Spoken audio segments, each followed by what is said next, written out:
So we're going back on stage again. We're going to be live in the Cork Opera House on March 30th for a very special event, which is going to form part of the Cork Podcast Festival. Our show is called Look Who's Talking. It's going to be all about those criminals. How do we get them into studio?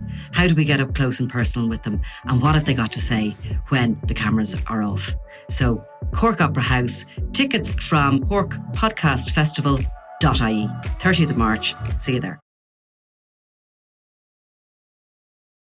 Allison, you're going to talk to me about the new IRA, a potential ceasefire, and I was just saying to you off air there why, which is obviously what we're going to talk about. But yeah, well, I suppose go back to the start and we'll go back to who the new IRA are for people who are maybe listening to this who wouldn't maybe be that up to speed with their armed Republican groups still running around up north. So the new IRA came into effect probably around 2012. They made an announcement that they had been a merger group. They were members of the old real IRA. The real IRA just didn't come back after Oma. They didn't really recover, the public outrage in relation to the Oma bomb. There was independent Republicans from Tyrone who were some quite serious heavy hitters, people who'd be household names. They had weapons, which is obviously the attraction of trying to get them into this merger group. And then there was a group called Republican Action Against Drugs, and that would have been just a vigilante group that was operating in and around Derry and Strabane. They all joined of course, together. showed up at the Regency trial. Yes. So, and Kevin remember, Murray. this organisation is heavily involved in Regency. The new IRA give Mickey Barr a Republican funeral. Remember, after that, there was also members who were involved in the Hutch trial as well in terms of those negotiations. So they do have a reach across the border. They would have obviously earlier on had links to Ellen Ryan and people like that. Among, I suppose, that the killings that the new IRA are linked to, the majority of them are in the north, but they have been linked to some activity in the south as well. The organisation itself is not what it was intended to be. Let's say when it was first, when they first came up with the idea of this merger group, the person who was leading this was a guy called Tony Catney, TC, as he was known. I would have known TC quite well, would have spoke to him quite often. He has since died of cancer, but him and some others come up with the idea that they would have this super merger group, and it would be like the provisional IRA. They would take all the dissident groups, they would take the continuity IRA, the real IRA, Uglan Ahern, who were quite active at the time, and then any wee bits and pieces of other wee vigilante groups, join them all together, create this super group. And this was going to be something that was going to be a real threat to national security and a threat to the peace, which obviously they disagreed with the direction that Sinn Féin was going in. That didn't happen. There was a lot of disagreements in and around the negotiations up to that merger. Some of those disagreements around a guy called Dennis McFadden. So Dennis McFadden was right there at the beginning of the new IRA's creation. He was very close friends with TC, with Tony Catney. He attended meetings with him. He was very involved in the prisoners' issues. He would have helped raise money, and he was showing up with quite a lot of money and saying he could get all these investors. Turns out Dennis McFadden was just MI5 from day one. He'd always been MI5. He arrived here from Scotland, MI5. He flirted around with a few other groups, told loyalists that he was a former parachute regiment member. Then he moved on from them. He hung around with Sinn Féin for a while, told them he was an airline pilot for Aer Lingus. I think that one of their daughters had been a air hostess for Aer Lingus and checked and come back and says, no such thing. And then he shows up with TC at the origins of the new IRA. What sort of year are you talking about at this then? point in time? Well, he'd been here for 20 odd years, knocking around the place. But 2010, 2012, he's very heavily involved with Tony Catney. And at this time, he is now a hotel security inspector. Don't even know what that is. But it's a job that give him an opportunity to disappear for long periods of time, let's say. To He used to have to go travel to inspect the hotels, and then he would land back again. So, and nobody apparently questioned this. You know what I mean? So he was involved in that. The merger didn't get off the ground. An awful lot of arguments. Some people quite suspicious of the people who were involved. But it would seem to me, if you're looking at this from the outside, if you were MI5 and you wanted to bug a load of Republican groups, it'd be much easier to monitor one big group than have lots of little fragmented ones. So you can see that there was the intelligence agencies would have benefited from them all joining together. Much easier to keep an eye on then. That never happened, but they got off to, a violent start. Now, members were linked to the murder of Ronan Kerr, albeit they weren't in existence then, because that was in 2011, but they were involved then in the murder of a prison officer called David Black in 2012, and that was quite soon after they came into fruition. They have also been linked to the murders of quite a lot of people in and around people they accused of criminality, quite low level sort of criminals, and then members were involved in the murder of Larry McKee during a riot that they'd basically staged for MTV in Derry, and the court has been seeing footage of that. That trial is still ongoing. There must have been an awful lot of chefs there, if all these groups are coming together and they all would have had a leading role in their own. Did it cause problems? That's the problem with this merger group hit very, very quickly. So the merger group, and originally the guys who would have been from East Tyrone, who would be quite well known, they fell out of favour quite quickly. I don't think they liked what was going on. There was a whole big incident from day one. There was members arrested doing some sort of show of strength, and I think the boys in Tyrone were like, no, we don't really want to be involved in this. They took off, and in a football match, I would say they disappeared off the field and took their ball. When they disappeared, they took quite a heavy arsenal of weapons with them as well. So that was a massive blow to them.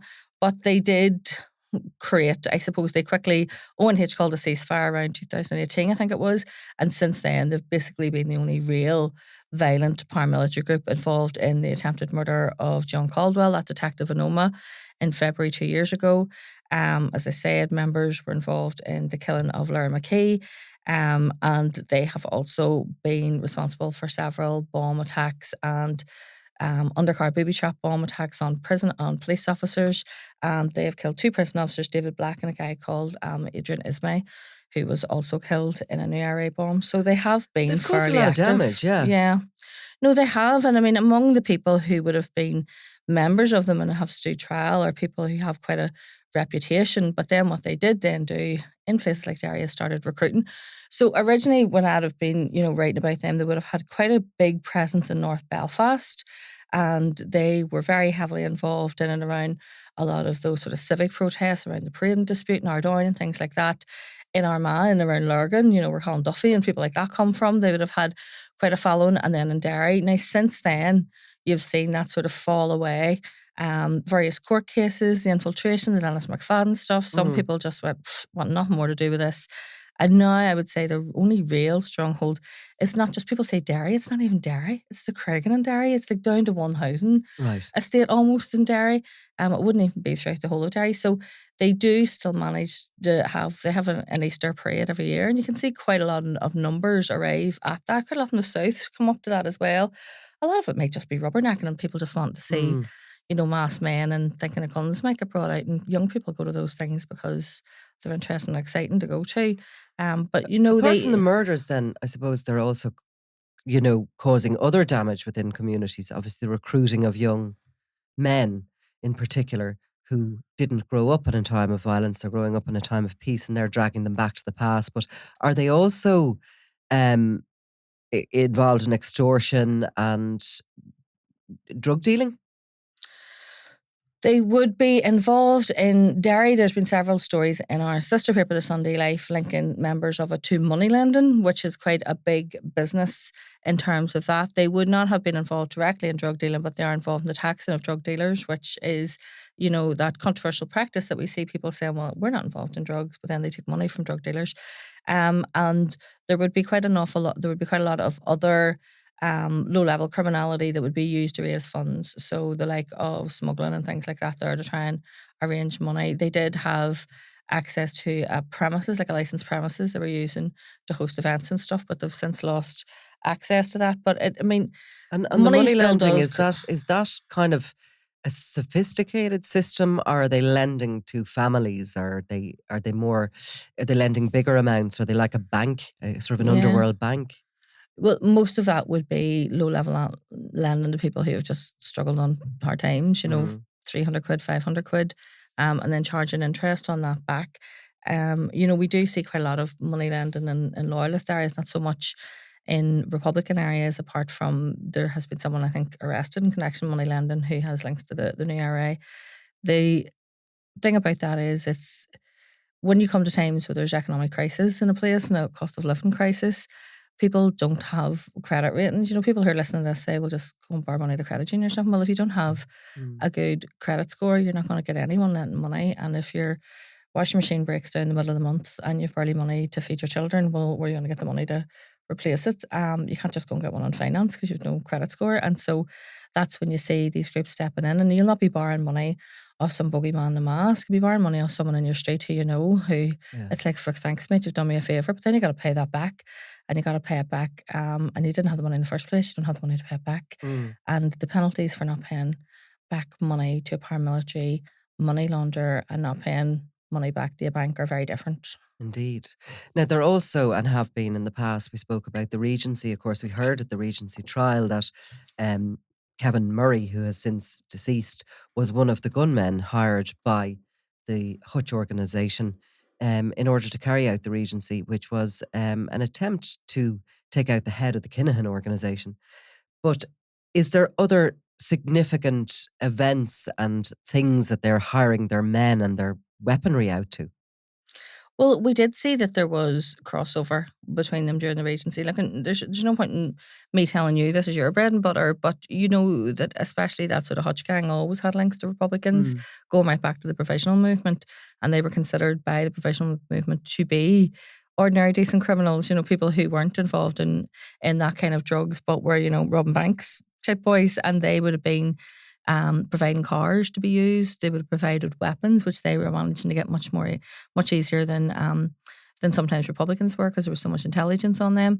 So they're providing guns, weapons, safe houses, all sorts of other things. And so there's always been a crossover there in relation to it. And we could see then during the Regency trial, there was the whole situation where Jerry Hutch came north and met them on the side of the road, didn't he? He met them on the side of the road, Yeah. and what did he say? One of them... Well, it was one of them Thomas had drink chicken. Ashmelon, I think, was described Kevin as... Murphy, wasn't it? Yeah. There was names used about them that weren't too flattering. I'm sure He they weren't no, too he happy didn't about rate it. them, did he? Didn't rate them, no. When he came along, No. he definitely wouldn't have been getting involved in the merger group with them. So, Yeah. yeah, I mean, there's a long history And of they, here in of to and fairness to them, I fro. have to give them this, didn't rate Jonathan Dowdall. They thought he was a flash, he was trying to look like a Dublin drug dealer. So we'll give them that. Yes, and I remember when Alan Ryan was killed, and there was Republicans from Belfast had went down, and I just don't think anyone knew really what was going on with that Alan Ryan gang. They were just kicking money up the road, and quite significant amounts of money. So therefore, they were seen to be great fellas altogether. Yeah. And then I remember talking to someone who'd been like an ex sort of provisional IRA prisoner, but was in that sort of dissident Republican world. And he said about showing up in the 4x4s and the Range Rovers and the guys with the sunbathed hands, the Yeah. turkey teeth, and he says this is like they're like the loyalist Spice Boys from the UDA from the 90s. Like, what the hell is going on down there? They're not Republicans, what are they? Yeah. But they're certainly not anyone I want to be pictured standing Poster standing boys. next to. So they're in chaos. They've been infiltrated by MI5. There's a number of people before the courts in relation to in relation to that, the bugging and things that they have said admitted to. There's the Lyra McKee trial, which Yeah. is ongoing. That just, does it start and stop? And It stopped because there was a barristers' strike, and Oh, yes. the criminal barristers were all on strike. So it was stopped. It should start again quite soon. But I mean, it's been going on for, I couldn't tell you how long. I mean, our family have been really dragged through it with that case. They're all pleading not guilty. So there's 3 charged in connection to the murder. I think there's another 7 facing charges in connection to the riot and everything that went on that night. Yeah. And it's a diplock court. There's no jury, so we're not in danger of prejudice or collapsing that trial. But some of the evidence, especially in relation to why there even was a riot that night, would baffle people if you listen to it. I mean, literally, it was it was done staged for for the cameras. It was staged for MTV. Incredible. And obviously there's the shooting of John Caldwell and the investigation around that. So they're kind of in chaos, and there's, you mentioned there might be about 30 of them before the courts on various matters at the moment. But nonetheless, they're moving forward, you've been writing, to a potential ceasefire. Yeah, well, if you take Operation Herbatia, which is Dennis McFadden's thing, which has 10 people before the courts, including who are alleged to be the leadership of that organisation. If you take then the Lyra McKee case, that's another 10 people. If you then take the John Caldwell case, has something like 13-ish cast of thousands involved. Now there's like 13 people charged with that. That includes some very senior dissident Republicans and also members of a loyalist crime gang who police are saying worked in joint enterprise to kill the police officer because they basically didn't like him. And then there's other various smaller cases ongoing. So I would say at least 30 of them currently facing quite big time if convicted. Bear in mind, put a big if in there. Do you know what I mean? Our courts, these will all be non-jury trials, judge-only trials.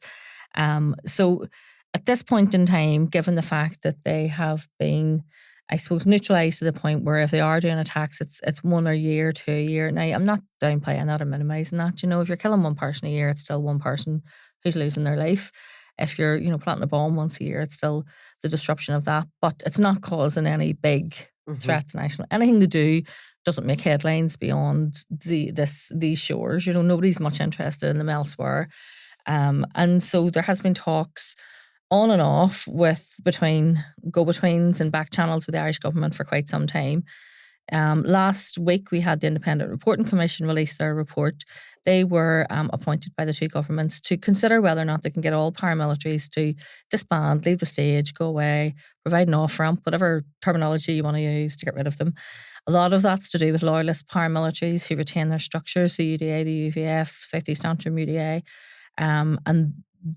but they're also involved in discussing that with the new IRA. In terms of their ceasefire, we're told that's quite an advanced stage to the point where they're actually down to talking about the nitty-gritty of that, what it is they would expect from that, what they would want from that, and what the governments then would expect them to do as well. And what do they want? Is that around sentencing of members going forward? Well, I'm told originally they went in with, a Good Friday Agreement style releases, and that's just never going to happen again.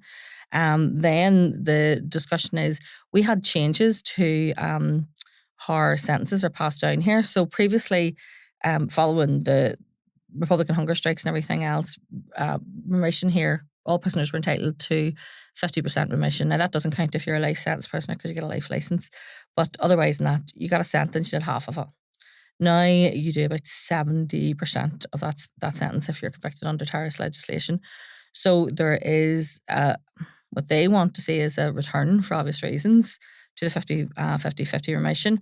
There is also legislation called the MARA legislation, which is the MARA restrictions, which are like a sort of life license, and anyone convicted of terrorist-related offences is placed under these when they're released, and they are very, very strict.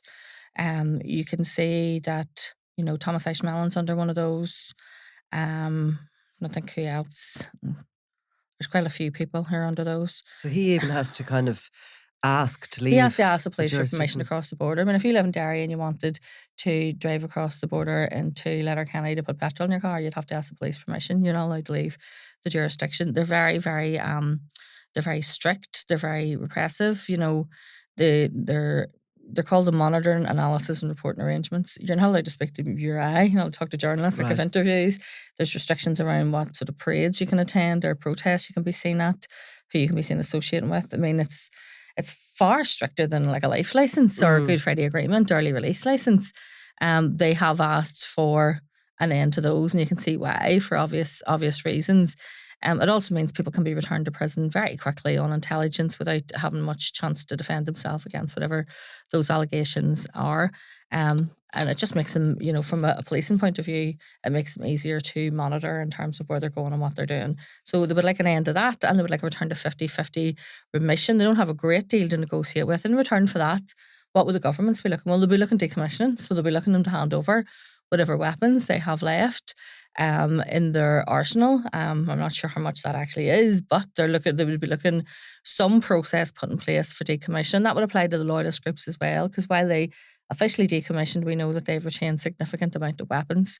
So it would be a decommissioning process that would give immunity to certain people to have possession of weapons, to move them and decommission them.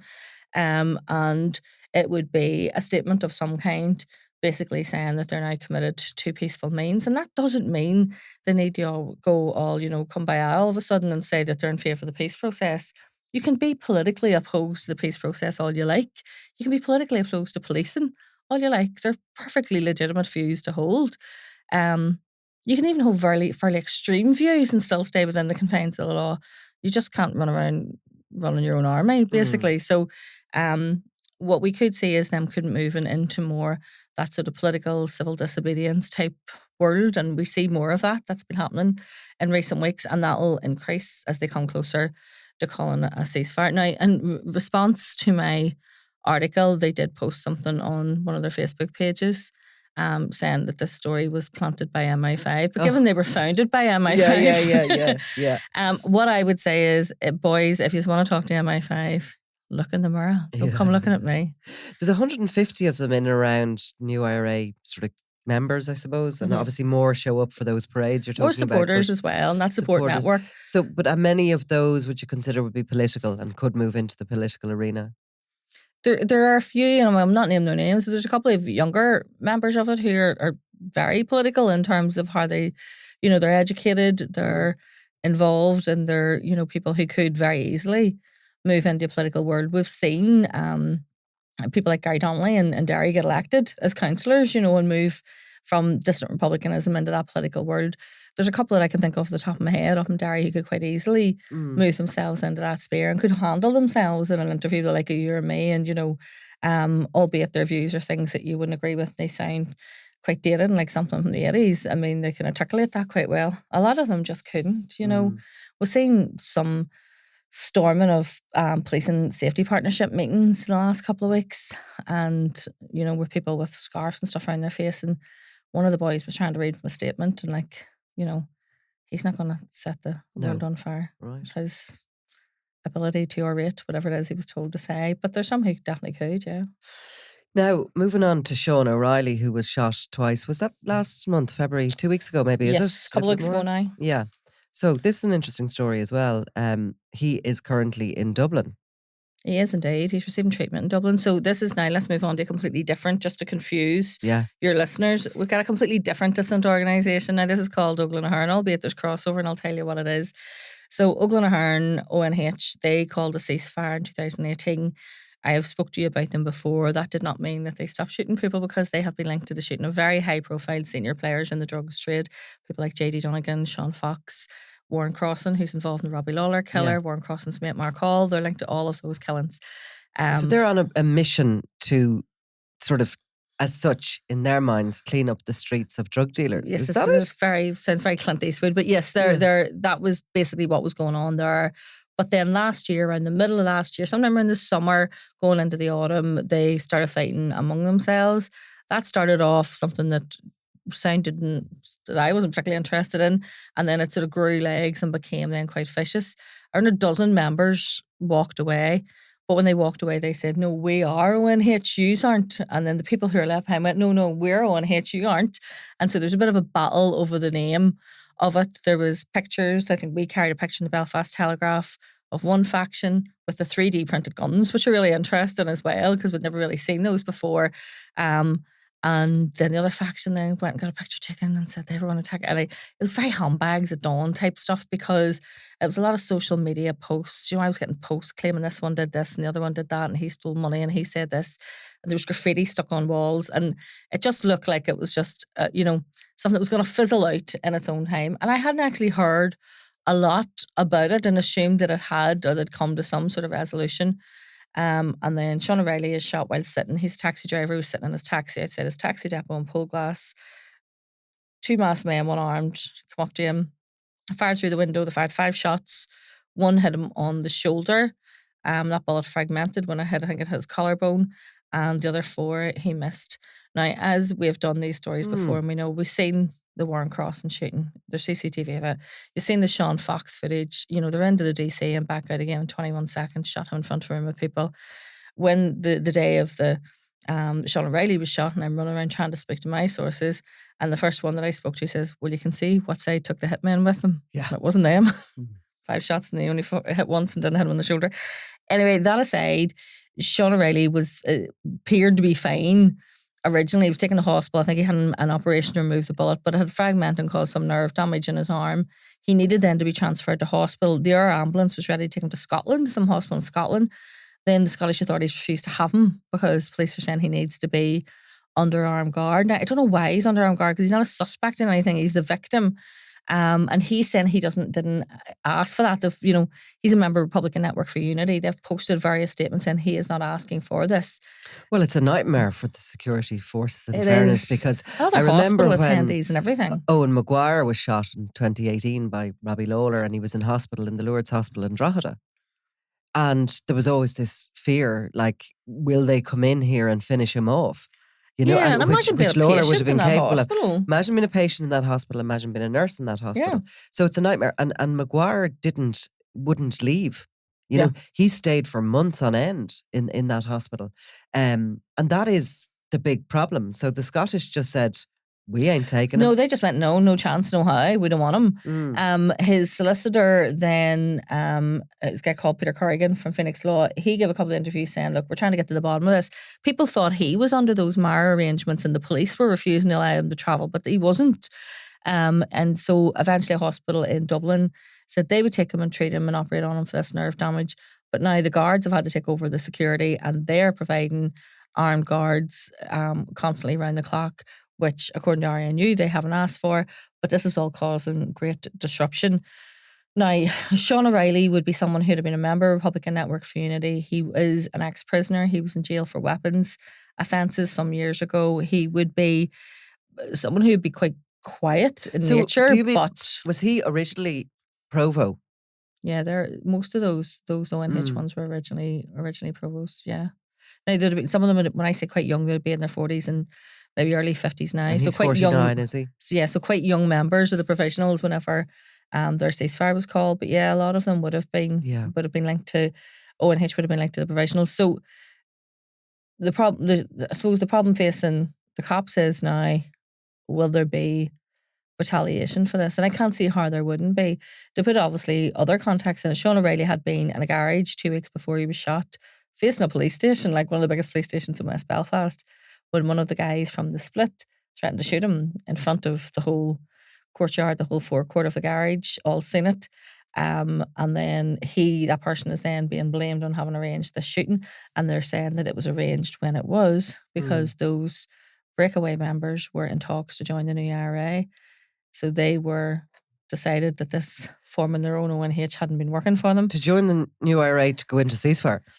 Well, you see, this is the thing. I can guarantee it's no sooner will there be an IRA ceasefire than there'd be another group will come out of that. But what I will say is they're already a member of ONH, which is officially on ceasefire, albeit they're running around, linked to half a dozen murders.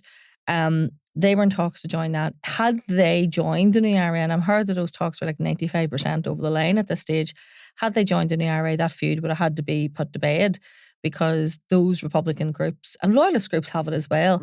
After various feuds, they have this sort of no strike first policy, and you're not allowed to go around attacking other members of other organisations. So it seems that this person who had the row where Sean O'Reilly has decided, well, if we're going to join the new IRA and then we're going to have to behave ourselves and work under their rules, well, I'm going to get my own back on this boy before I do. So there seems to have been an acting with quite haste to try and get revenge before then they join the ranks of the new IRA. Since then, I'm told that arrangement has fallen into difficulties because the new IRA would be taking in people who were responsible for trying to kill another Republican. And you can see that there'd be difficulties with that. And not only that, with their negotiations with the Irish government at this present time as well. So it is a murky world. It is a confusing world. I mean, I could get a big... people within all that are just committed to violence. Their career is, this commitment to violence and, be it taking out drug dealers and cleaning up the streets, or... I'd say there's a big mixture of people who are attracted to that world. There are people who, of the older generation, who genuinely disagreed with the peace process at that time. They thought that the IRA should have fought on. They thought that, they were on the verge of bringing the British to their knees. They could have won the war as such. There's other people who agreed with that. But then when it got to 2007 and Sinn Féin signed up to policing structures, that was the step too far for them. And quite a few left then and said, I can get on board with the peace, but I can't get on board with supporting the cops. And then they stepped away then. There are other people who politically just feel that the Good Friday Agreement is a bad deal for nationalists and society as a whole, and that it enforces the status quo in the situation we're in now. There's people who are politically dissident but not violently dissident. And then there's new people who have been attracted into the ranks of those organisations that I think just enjoy the status and the power that comes with it. The swagger, the fact that people are afraid of them, that they have a bit of a sort of standing in society. And then there are people who are making vast sums of money, and there's no point in saying they're not, because they are. We see people who have used that as a vehicle to make money for themselves, and set themselves up for the future. So what about, final question, I suppose, where's McFadden? Do you know something? Would you just love Would to you know just- where would he McFadden be is? your- I'll tell you where he's not. He's not in his house in Glengormley, which is where he was once lockdown happened. He didn't disappear till the August of lockdown, and once lockdown happened, he then built a bar on the side, and they all used to go and sit up there, and he filled them full of drink and recorded them all, while they all waffled Clever about whatever jobs. they were doing. So will he come back and give evidence? He's not on the current evidence list, and I don't even know if So they he's need him. just a ghost. He's I don't gone. even know if they need him, because the footage that was recorded at those meetings is so clear and so concise, and then so nobody can deny that it was them in the meetings. The only thing, one of the barristers has hinted, that this was all just bravado and shit talk, basically, and if it meant anything. I'm not sure you're going to swing that as a defence, but will he come back? I would be fascinated if he did. Him and his wife and he had a much younger wife and a child. They've gone as well. They've disappeared too. Whereas I would imagine for 10 full years of infiltrating the new IRA, he would have negotiated himself a fairly decent package somewhere. Or will he pop up again? A lot of these people, what they do with them, and in Operation Canova, found that one of the IRA informants who disappeared around that time and was taken into witness protection was then working in an army base training intelligence officers how to infiltrate paramilitary groups. He became a lecturer, if you like, in terror. I would say Consultant. I would say that McFadden, and he was a hotel safety inspector. He could well now be working as a teacher within one of those intelligence agency groups, explaining to people how to infiltrate those groups and what methods to use, because he has a lot of experience, given he survived for 10 years. Would it be your desert island interview? My God, well, I'm not sure what I want to hear of his 5 best tracks and what he'd take on the desert island, but I would love to know. Yeah. Exactly. I mean, the thing about McFadden is McFadden didn't arrive here, was compromised and was turned. McFadden arrived here as MI5 and infiltrated those groups as MI5. So people go, well, they were caught committing a crime, they were going to be sent to prison, and they turned informer. No, he came here, and it's very James Bond style stuff, isn't it? I mean, some people were wise to him. I mean, we're talking there about the new IRA. One of the people who stood trial, they were all found not guilty after a trial that went on for 10 years. We had Colin Duffy, Alex McCrory, and Harry Fitzsimons, who were all charged with gun offences, all covert surveillance. The whole case ended up in them all getting found not guilty. But I'm told that whenever McFadden would have seen Alec McCrory, Harry Fitzsimons used to put his head down and scurry off. So he knew who he could con, and he knew who had been wise to him. So the people who were fooled by it, I think, were left with a lot of egg on their face. I'm told that one very dramatically after that week came into a bar and put his phone down and smashed it and went, the fucker, and he caught a conned all us. And I'm like, I dead on, do you know what I mean? You were loving it all, because he was bringing around all this glamour and Celtic tickets and all. I know the guy over in Celtic, I'll get you his free tickets, and everything was bugged. He was on holiday with Kevin Murphy and his wife in Spain on several occasions. You see, you offer a little bit of temptation. It is, isn't it? Free lunch. You'd like to think that you'd see that coming, wouldn't you? You Because would, nobody you comes would. around, yeah. But he was obviously very good at what he was doing. Yeah. Well, look, thanks, Alison. Robbie Lawler was out of control. This is Double Cross, the murder of Robbie Lawler. It was going to be an all-out war with him in the middle of A it. Crime World special investigation podcast based on my new book, Web of Betrayal, wherever you get your podcasts. I'm Nicola Tallant, and you're watching Crime World, a podcast about criminals, drugs and the underworld in Ireland and across the globe. Make sure you subscribe to our channel and turn on notifications so you can be the first to watch all our latest episodes. You can also listen wherever you get your podcasts.